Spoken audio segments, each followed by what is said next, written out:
Je lis du livre de Job chapitre 21, versets 27 à 34. Je sais bien quelles sont vos pensées, quel jugement inique vous portez sur moi. Vous dites, où est la maison de l'homme puissant? Où est la tente qu'habitaient les impies? Mais quoi? N'avez-vous point interrogé les voyageurs et voulez-vous méconnaître ce qu'ils prouvent? Au jour du malheur, le méchant est épargné. Au jour de la colère, il échappe. Qui lui reproche en face sa conduite? Qui lui rend ce qu'il a fait? Il est porté dans un sépulcre et il veille encore sur sa tombe. Les mottes de la vallée lui sont légères et tous après lui suivront la même voie, comme une multitude l'a déjà suivi. Pourquoi donc m'offrir de vaines consolations? Ce qui reste de vos réponses n'est que perfidie. Prions. Seigneur, voici Job qui s'adresse à ces individus. Ils sont perfides. Merci Seigneur de m'aider à comprendre cela. À travers les épreuves, à maintenir le cap. Au nom de Jésus et pour ta gloire éternelle. Amen.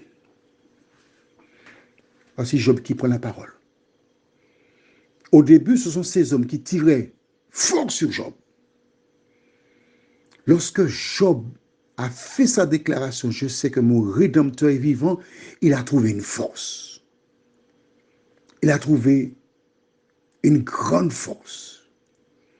Il a trouvé une puissance pour parler avec autorité à ces personnes. Et j'ai en mémoire une amie. Nous avions été, notre noyau, nous ne sommes pas nombreux, nous sommes 4. Lulu, Juju, Wowo et moi.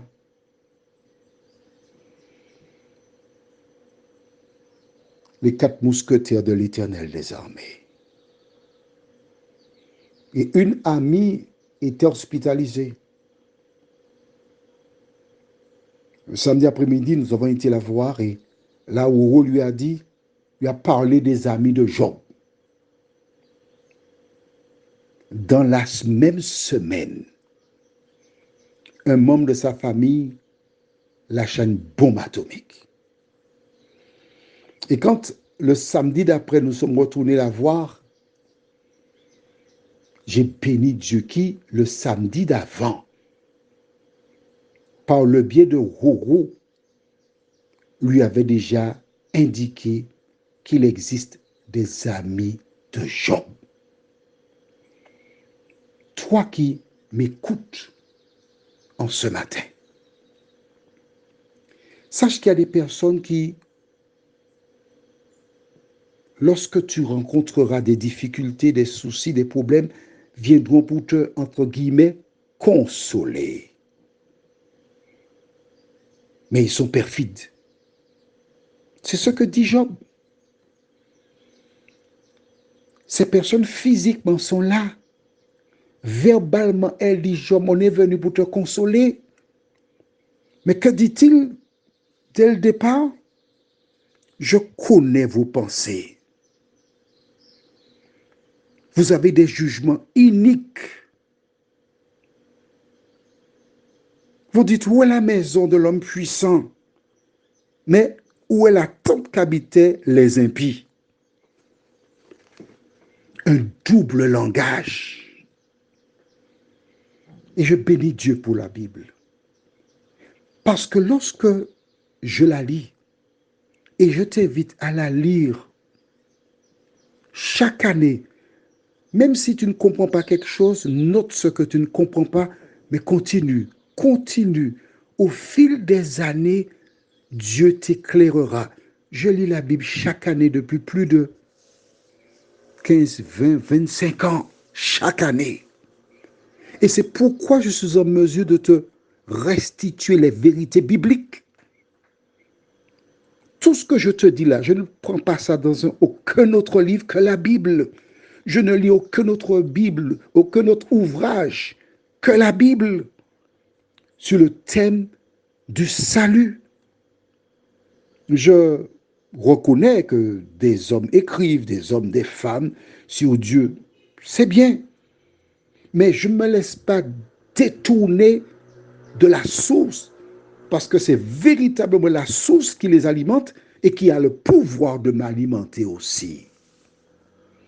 Alors je t'invite, toi aussi, prends ta Bible, ne te décourage pas. Ne dis pas c'est un gros livre. Ne commence pas puis n'arrête pas. Si tu as arrêté, recommence. Même si tu ne finis pas dans l'année, mais recommence, recommence. Lis la Bible, lis la Bible. C'est ta seule sauvegarde. C'est parce que Job connaissait Dieu qu'il était en mesure de confondre ces hommes qui venaient parler d'un Dieu qu'il ne connaissait pas. La deuxième chose importante,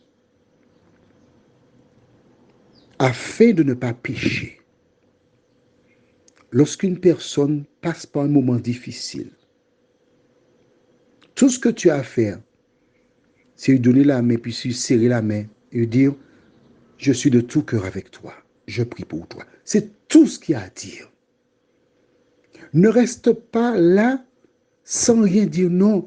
Donnez la main à la personne, lui offrir un sourire, lui dire, je suis avec toi. C'est la meilleure manière de l'encourager sans commettre d'erreur.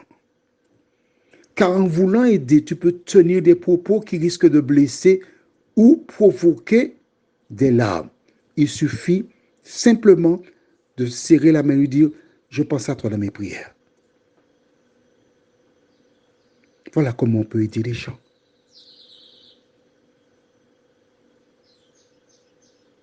À se construire, à se reconstruire. Prions. Seigneur,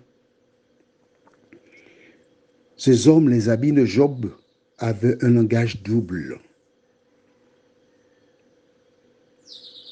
Ces hommes, dans leur esprit, ils étaient partis pour consoler. À l'arrivée des courses, ils étaient là pour condamner. Oh Dieu, en sondant nos vies, nos pensées, si nous avons eu le comportement de Job par le passé, merci de nous aider à trouver la force qui n'est qu'en toi pour reconnaître nos erreurs, obtenir le pardon des personnes que nous avons offensées et mettre un frein à nos bouches afin qu'elles servent véritablement à consoler ceux qui en ont besoin. Fais-nous cette grâce, nous t'en prions en ce matin. Au nom de Jésus pour ta gloire éternelle. Amen. Je te souhaite une bonne journée sous le regard de Dieu.